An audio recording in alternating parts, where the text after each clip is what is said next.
আসসালামু আলাইকুম। আশা করি যে যেখানে আছেন সবাই ভালো আছেন। আল্লাহর রহমতে আমরাও ভালো আছি।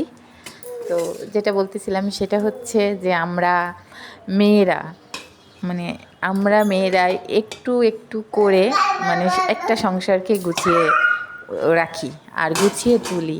যখন আপনার বিয়ে হবে তো তখন আপনি দেখবেন হয়তোবা আপনার সব কিছু আপনার মনের মতো না, কিন্তু সেগুলো করতে গেলে কিন্তু সময় লাগবে, এটাই। তো সে সময়টা কিন্তু মানে একবারেই হয় না, আস্তে আস্তে হয়। তো এরকম অনেক মেয়েরাই আছি আমরা যারা অনেক শখ, অনেক আশা, অনেক ইচ্ছা মাটি চাপা দিয়ে একটু একটু করে সংসারটাকে আমরা গুছিয়ে তুলি। আমাদের ছেলেরাও বড় হবে আল্লাহ যদি চায়, তো আমাদেরও একটা পরিপূর্ণ সংসার হবে তখন। কিন্তু প্রথমে কিন্তু আমরা কেউই আমাদের মনের মতো পাই না। যাদের এটা আমাদের মতো ফ্যামিলির মানুষদের কথা বলতেছি, কিন্তু এরকম অনেক ফ্যামিলি আছে যারা না চাইতে অনেক পেয়ে যায়, অনেক কিছু পায়।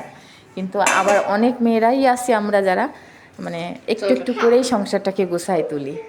অনেক ত্যাগ, অনেক আশা, অনেক ইচ্ছা, জানতেই দিন নিজেরটা নিজের ভিতরে রাখি, নিজের ইচ্ছা, নিজের শখ।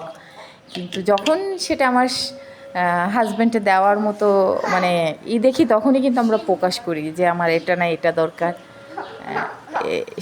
তাই না? তো আমার মতো মনে হয় অনেক মেয়েরাই এরকমই করে, যে তাদের অনেক ইচ্ছা, অনেক মানে চাওয়া পাওয়া অনেক কিছুই হয়তো বা মানে স্বামীর উপরে জোরাজোরি করে না। যদি তার দেওয়ার সামর্থ্য থাকে তাহলে তো সে অবশ্যই চায়, কিন্তু মনে হয় না না দেওয়ার থাকলেও চায় না। অনেকে আছে মানে সংসারের দেখো মানে থাকলেও সে চায় না, ভাবে হয়তো বা এরপরে দিলে ভালো হবে, এরপরে নিলে ভালো হবে, এটাই। তো এইটাই আমি আপনাদের সাথে কেন বলতেছি, সেটার কারণ হচ্ছে যে একটু পরেই আমি আপনাদেরকে দেখাবো সেটা, তো সেটার জন্য এটা বললাম। তো এর মধ্যে কিন্তু মানে আমার বাসা টুকটাক কিছু কাজ আমি আপনাদেরকে দেখালাম। তো আমার বাবু দেখেন ভাত খাচ্ছে বিটকপি ভাজি দিয়ে। তো আর আমার আরেকটা বাবু ঘুমায় আছে। তো আমার ছেলেটা মাছ খেতে পারবে না, আমি মাছ রান্না করছি। তো কারণ হচ্ছে সে আনারস এত পরিমাণে খাইছে, তার কুকুর বাসা থেকে তার আব্বু নিয়ে আসছিল, তো তার কারণে তার জিভ ছিলে গেছে, সে আর কিছুই খেতে পারতেছে না। এদিকে তার বাবা আসরের সময় কলা নিয়ে আসছে, তো সেই কলা মানে আসর থেকে মাগরিব হতো, তো এটা মাগরিবের সময়ের ভিডিও, মানে এখন করা ভিডিও আমি ছাড়লাম।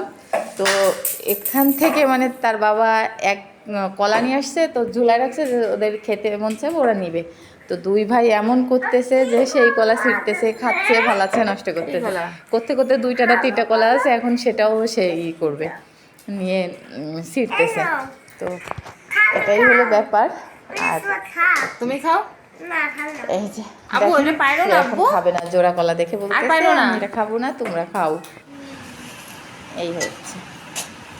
আর যে কথাটা বলার কারণ, এই যে আপনার একটা রুটি ভাজা তাওয়া দেখতেছেন, এটা আমার ননদ আসছিল ননদের বাসার জন্য জিনিস কিনতে, তখন হচ্ছে গিয়ে বাবুর বাবা আমাকে কিনে দিছে। তো এখান থেকে 2 বছর আগে কিন্তু হচ্ছে গিয়ে আমার শাশুড়ির আমাদের এখানে থেকে একটা অপারেশন হয়েছিল, তো আমার খালা শাশুড়ি আর শাশুড়ির কিন্তু এই তাওয়া কিনে দিচ্ছিল আমার রুটি বানানোর জন্য। তো আমি চাইলে কিন্তু তখনই বললে বাবুর বাবা আমাকে এনে দিত, কিন্তু আমি মনে করছি যে না, আমার তো দিন চলে যাচ্ছে, তো থাক, যাদের লাগবে তাদেরই দিই। তো